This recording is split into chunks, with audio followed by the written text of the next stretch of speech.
Voltando aqui, amados e abençoados em Cristo, sobre o nosso assunto, que é conhecendo a lei para entender a graça. Conhecendo a lei para entender a graça, parte 3.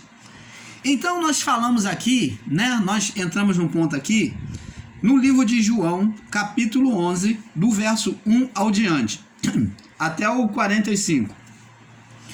Nós falamos aqui anteriormente sobre Marta e Maria, que são irmãs de Lázaro.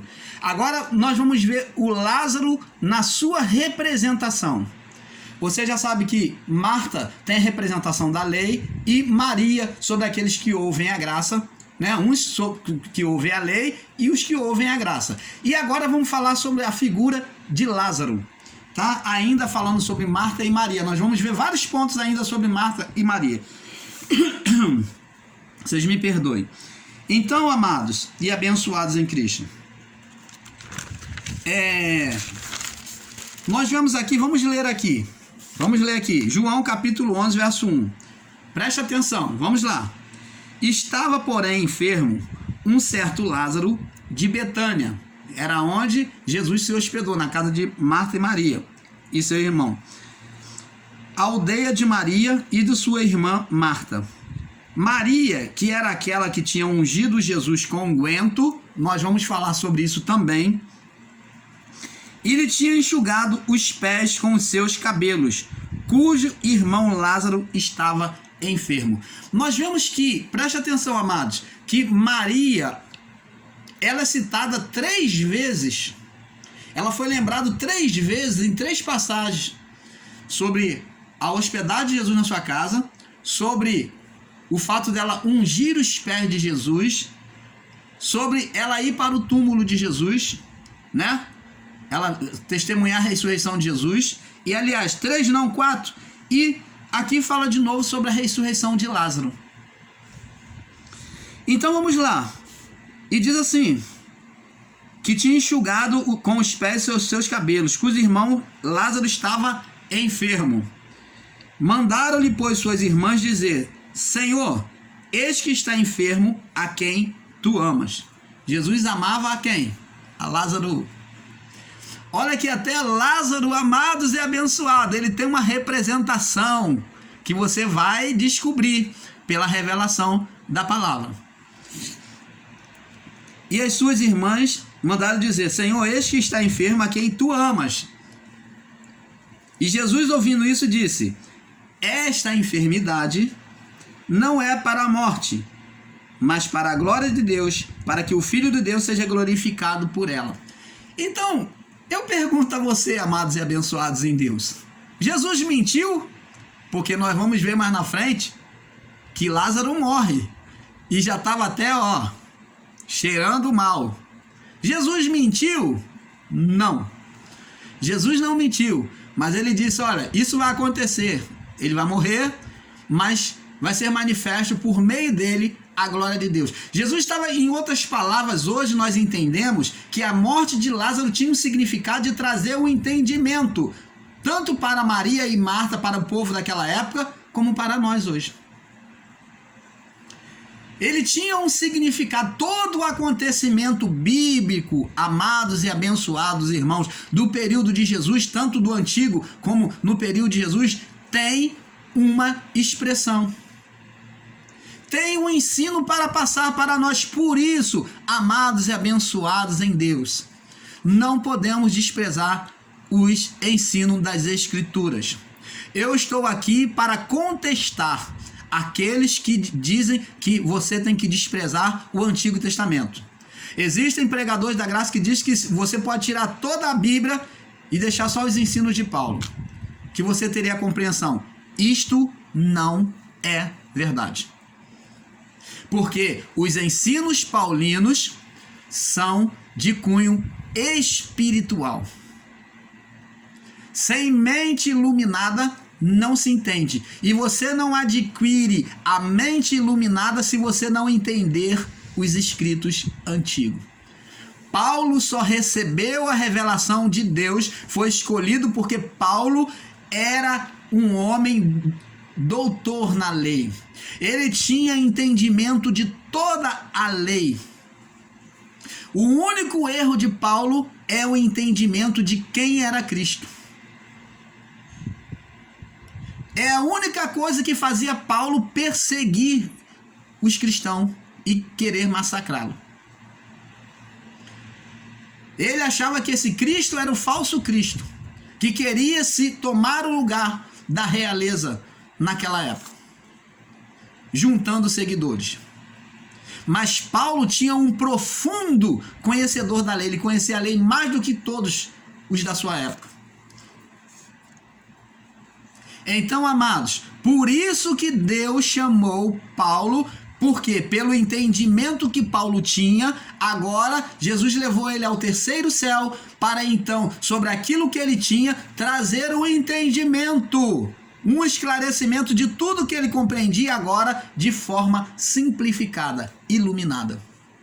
Mas ele tinha que ter conhecimento. Se ele não tivesse conhecimento, ele não poderia passar. Tanto eu provo para você que houve choque de Pedro com Paulo no seu ministério. Por quê? Pedro persistia em pregar a circuncisão e Paulo a incircuncisão. Por quê? Porque Paulo tinha entendimento. E Pedro, com a cabeça dura, com o entendimento duro, mesmo quando Deus manda ele lá batizar um eunuco, um gentio, mesmo quando Deus mostra para ele lá o lençol lá com os animais imundos, e Deus fala, não tornes imundo o que Deus purificou. Pedro ainda assim não entendeu nada. Ele pouco entendeu. Pedro só veio ao entendimento quando o batismo com o Espírito Santo, que era uma forma evidencial aos olhos dele, veio sobre todo o povo e todos falaram na mesma. Todos entendiam aquela linguagem, todos foram batizados com o Espírito Santo, quando se cumpriu a profecia de Joel. Aí que Pedro foi dizer, tenho visto que Deus não faz acepção de pessoas. Mas mesmo assim no seu ministério, mais lá na frente, ele continuou pregando a circuncisão. Tendo choque com Paulo, porque Pedro não tinha entendimento perfeito da lei. Você entende agora, amados e abençoados em Cristo? A falta de entendimento de Pedro é que não fez com que Deus escolhesse ele para a revelação da graça. Pedro já tinha o seu lugar no ministério, pelo entendimento que ele tinha. E Paulo, pelo entendimento que ele tinha, Deus já tinha escolhido numa posição maior, que era da revelação da graça. Você entende agora, abençoados? Então não despreze os escritos da Escritura. Vamos ler. Mandaram, verso 3, João 11, 3. Mandaram-lhe, pois, suas irmãs dizer, Senhor, eis que está morto aquele a quem tu amas. Jesus tinha um carinho muito grande por Lázaro. Até porque tinha um propósito divino de manifestação de Deus sobre Lázaro, que tinha uma expressão sobre aquilo que haveria de acontecer. Tudo nas Escrituras tinha uma expressão. E Jesus, ouvindo isso, disse, esta enfermidade não é para a morte, mas para a glória de Deus, para que o Filho de Deus seja glorificado por ela. Olha, eu quero que você entenda primeiramente que ressurreição era uma coisa que os saduceus não aceitavam.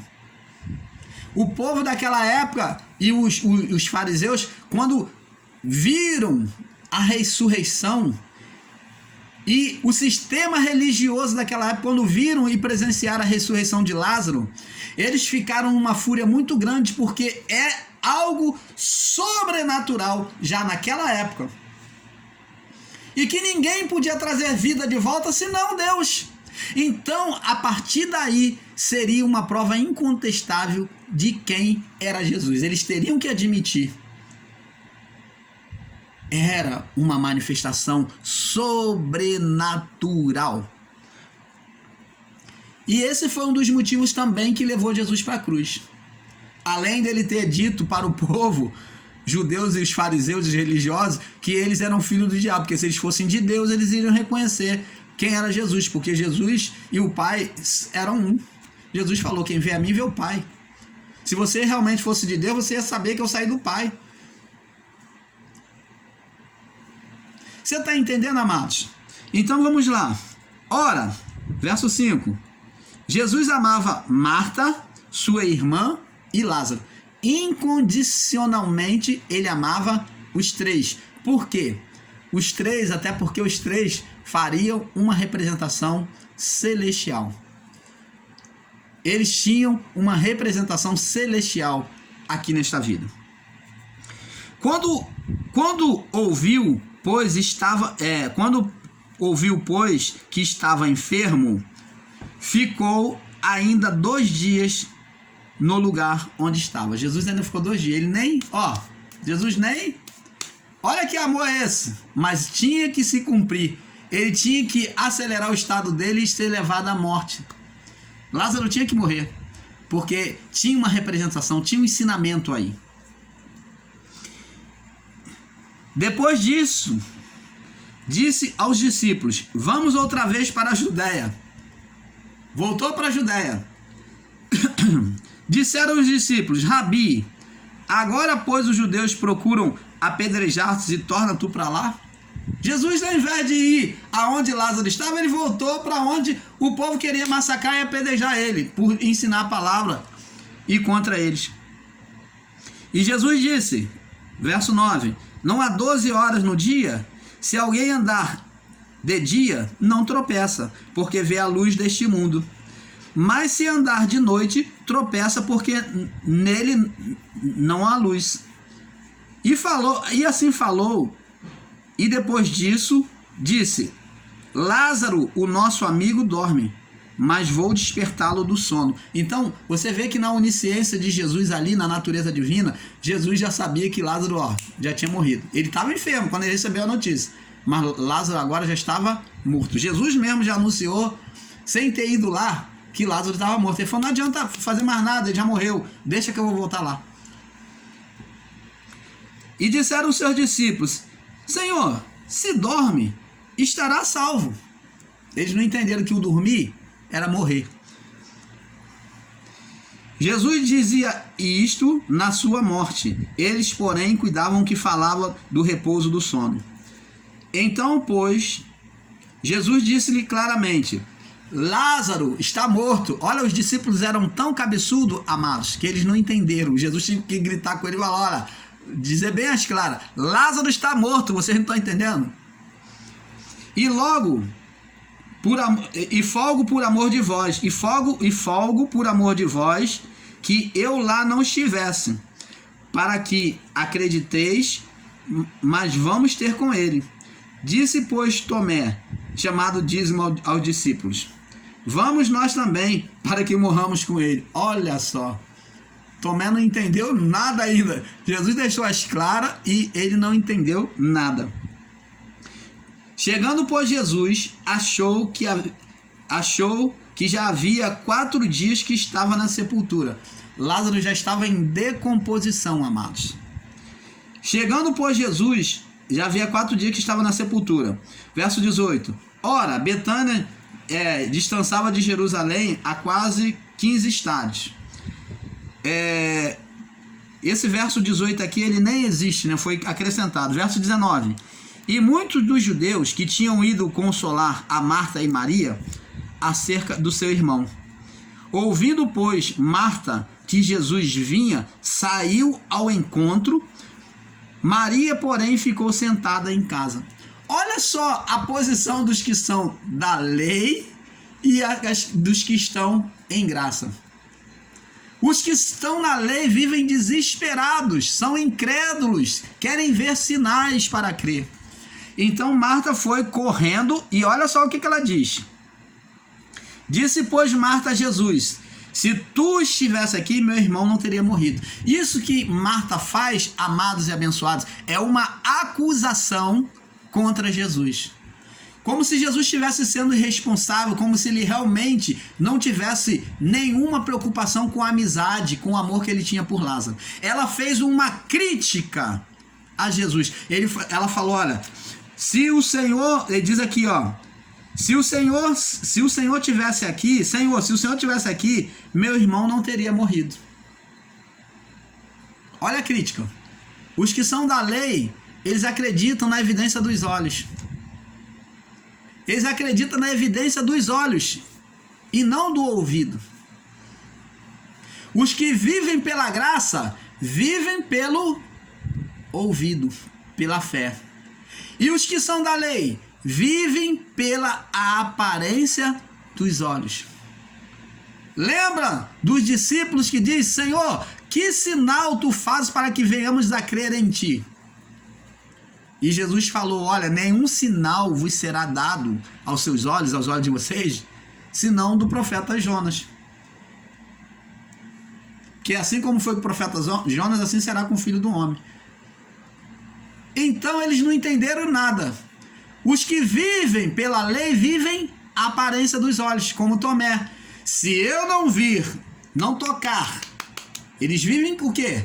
O físico, os olhos, o que os olhos veem, o físico. Se eu não tocar nas suas mãos, onde foi perfurado com prego, se eu não ver a marca da onde ele foi transpassado de espada, eu jamais crerei.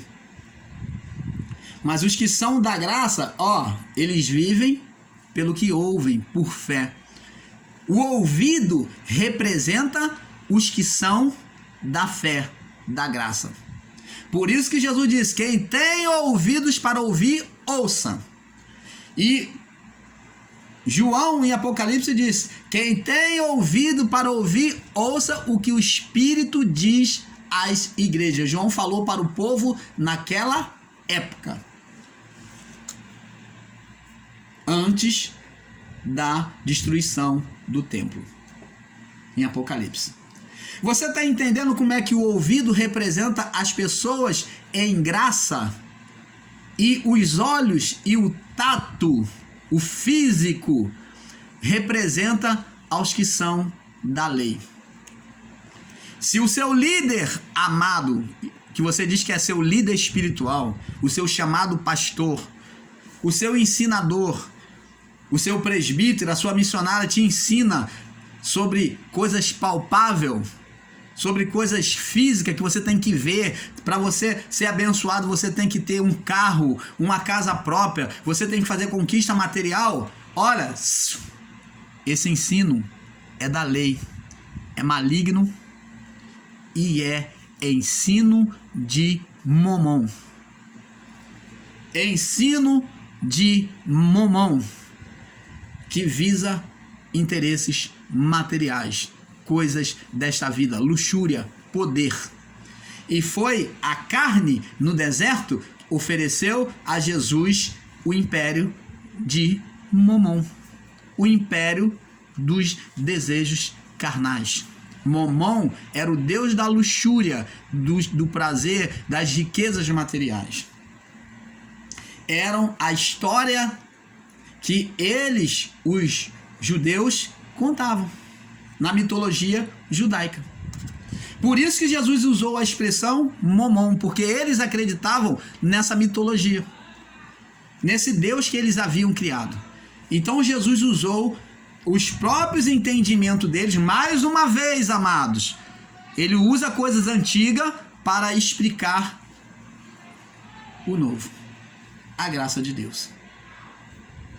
Então vamos lá. E diz aqui, verso 21. Disse, pois, Marta a Jesus, se o Senhor estivesse aqui, meu irmão não teria morrido. Mas agora sei que tudo quanto pedires a Deus, te concederá. Olha, ela foi ríspida com Jesus, mas ela até creu, né, que Jesus iria fazer alguma coisa. E disse-lhe Jesus, teu irmão há de ressuscitar. Disse Marta, eu sei que há de ressuscitar na ressurreição do último dia. Olha só que contradição. Ela creu que tudo que Jesus pedisse a Deus, Deus iria atender, mas agora ela está sendo contraditória e está acreditando só que o seu irmão vai ressuscitar só no último dia, na ressurreição do juízo. Por quê? Porque os que estão na lei acreditam sobre o juízo. Você aí do sistema, você está vendo qual é a sua posição? A mesma de Marta, só acreditam no juízo final, no juízo da lei. Não acreditam na manifestação de Deus para o presente. Você não acredita na graça de Deus sendo manifesta no mundo presente, mas só acredita para o juízo. E Lázaro tinha a expressão da manifestação de Deus sobre aquilo que aconteceria no mundo vindouro, sobre os corpos que seriam ressuscitados, de que a morte não venceria aquele que está na graça de Deus. Disse-lhe Jesus: eu sou a ressurreição e a vida. Quem crê em mim, ainda que esteja morto, viverá. O que Jesus estava dizendo para Marta? Marta, vou resumir para você, iluminando a sua mente. Marta, o que vai acontecer aqui agora é o que vai acontecer no futuro. O que vai acontecer aqui agora é o que vai acontecer no futuro. Aqueles que estiverem em mim ressuscitarão.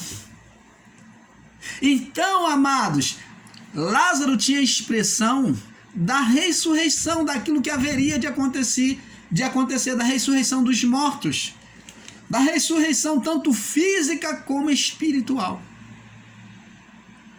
Você entende agora, amados, como que eu posso desprezar os escritos antigos? Não se entende o novo sem conhecer o antigo. E diz aqui: quem crê, eu sou a ressurreição e a vida, quem crê em mim, ainda que esteja morto, viverá. Todo aquele que vive, todo aquele que está vivendo agora e crê em mim, nunca irá morrer. E Jesus aqui está falando de morte espiritual. Então ele fala de morte física e espiritual. Crês tu isso? Perguntou a Marta. Disse-lhe ela: sim, Senhor, sem entender nada, né? Eu creio que tu és o Cristo, o Filho de Deus, e que há de vir ao mundo. Você vê que contradição? Marta, ora, tem fé, tem uma revelação da graça de quem é Jesus realmente, mas ao mesmo tempo, Marta, às vezes, escorrega na maionese e tem um conceito, um entendimento errado. E assim são os que vivem sobre a lei. Eles vivem sobre coisas certas e sobre coisas erradas. Tem entendimento deles que são corretos acerca de Jesus e tem entendimento que são errados. Jesus expressa os que estão na lei, no sistema religioso, no sistema evangélico, que tem entendimento diversificado, verdade e mentira. E diz assim: sim, Senhor, creio que tu és o Cristo, falou verdade, o Filho de Deus que havia de vir ao mundo. Tudo verdade, entendeu perfeitamente. E dito isto, partiu e chamou em segredo a Maria. Olha, o milagre vai ser feito diante daquele que crê. O milagre vai ser feito diante daqueles que estão em graça. Maria.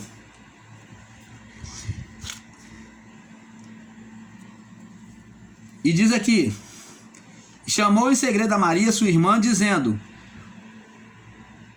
o mestre está cá. Aliás, dito isto, chamou em segredo a Maria. Marta chama Maria. E sua irmã dizendo: o mestre está cá. A lei chamando agora a graça, porque sabia que a comunhão da graça era mais íntima do que com ela, com a lei. E diz aqui: o mestre está cá e chama-te. Jesus não mandou chamar Maria nenhuma, mas ela queria usar a graça para poder ver a manifestação de Deus. E ouvindo isso, levantou-se a graça e foi ter com ele. Ela foi correndo. Pois Jesus ainda não tinha chegado à aldeia, mas estava no lugar onde Marta o encontrara. Isso foi no meio do caminho. Ele não havia chegado até onde Lázaro estava. Então, Maria veio correndo até onde Jesus estava, indo ao encontro de Lázaro, e correu ao encontro de Jesus. Vendo, pois, os judeus que estavam com ela em casa, a consolavam, que Maria apressadamente se levantara e saíram. E seguiram-na dizendo: vai ao sepulcro para chorar ali. Olha a falta de entendimento, né? Tendo, pois, Maria chegado onde Jesus estava, vendo-o, lançou aos seus pés, dizendo: Senhor, se estivesse aqui, meu irmão não teria morrido. Uma atitude perfeita de Maria foi se prostrar diante de Jesus. Agora, outra atitude que Maria tomou foi uma atitude que a lei, Marta, também tomou, de acusação. Se o Senhor estivesse aqui, meu irmão não teria morrido. Dizendo o quê? Tu é responsável. Se o Senhor tivesse vindo antes, meu irmão não teria morrido. O Senhor tinha evitado dele morrer. Então estava atribuindo a Jesus a morte, a culpa a quem? A Jesus. Ela foi persuadida, usou as mesmas palavras daquela que estava sobre a lei. Condenação, crítica, acusação. E Jesus, pois, quando a viu com essa atitude, quando viu quem? Maria. Falando essas coisas, olha qual foi a atitude que Jesus tomou. Ó, quando a viu chorar, também chorando, os judeus com ela vinham, moveu-se de íntima compaixão e perturbou-se. Disse: onde o puseste? Então Jesus ele chorou. Por quê? Porque viu que ela também não teve um entendimento perfeito. O acusou. Então ele se moveu, né? Por quê? Porque ela que entendia as coisas de Deus agora estava desconsolada, não entendeu nada. Então Jesus chorou. E disse, verso 34, onde o puseste? Disseram, Senhor, vem ver. Jesus chorou. Verso 35. Você vê. Disseram depois os judeus, vede como o amava. E alguns deles disseram, não podia ele que abriu os olhos do cego fazer também com que este não morresse? Olha só, os que estão sobre a lei como tem um espírito acusatório. Jesus, pois, movendo-se outra vez em si, veio ao sepulcro, e era uma caverna, e tinha uma pedra posta sobre ela. E disse Jesus, tirai a pedra. Marta, irmão do defunto, disse, Senhor, já cheira mal, porque já está há 4 dias. Você está vendo que Marta sempre colocou obstáculo, sempre agiu com incredulidade? Jesus mandou tirar a pedra, e essa pedra tem um significado que representa a incredulidade, o conceito da religião. A palavra de Marta foi, Senhor, já está de 4 dias, já cheira mal. Ela criou um obstáculo. Se Jesus disse que ia ressuscitar, por que ela criou um obstáculo? E Jesus disse, disse-lhe Jesus, não tenho te dito que se creres, verás a glória de Deus? Então, amados, nós vamos passar agora para o outro vídeo, tá bom? Para não alongar muito, tá bom? Vamos passar para o outro vídeo para não alongar muito. Conhecendo a lei para entender a graça, parte 4. Paz.